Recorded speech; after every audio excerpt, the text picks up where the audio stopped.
मौसम सर्द होते ही ग्रिल और फ्राई फिश खुश खुराकों की मनपसंद ग़िज़ा बन गई। यही वजह है कि खाने पीने के शौकीन अफराद ने सर्दी की सौगात खाने के लिए मछली की दुकानों का रुख कर लिया।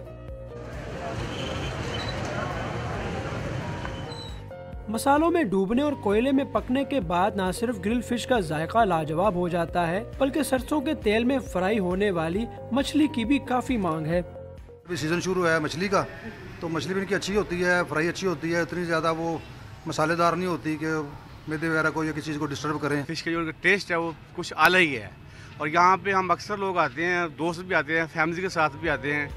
मछली की अनवाऊ इक़साम की डिश फरोख्त करने वाले दुकानदार सर्दी की सौगात की मांग बढ़ने पर खुश दिखाई देते हैं। फ़िश लगाई है सर्दियों के मौसम में, और हमने पहले शुरू में तो काफ़ी सिर्फ एक ही हमने डिश रखी थी फ़िश में, लेकिन अब हमारे पास फ़िश कढ़ाई वगैरह बहुत ज़्यादा चीज़ें, काफ़ी अच्छा रिस्पांस रहा है हमारे। खुश खुराकों का कहना है कि सर्द मौसम में मछली खाकर न सिर्फ लुत्फ दुबाला होता है, बल्कि विटामिन की कमी भी पूरी हो जाती है। कैमरामैन तजम्मुल हुसैन के साथ कासिम अरशद, डॉन न्यूज़, लाहौर।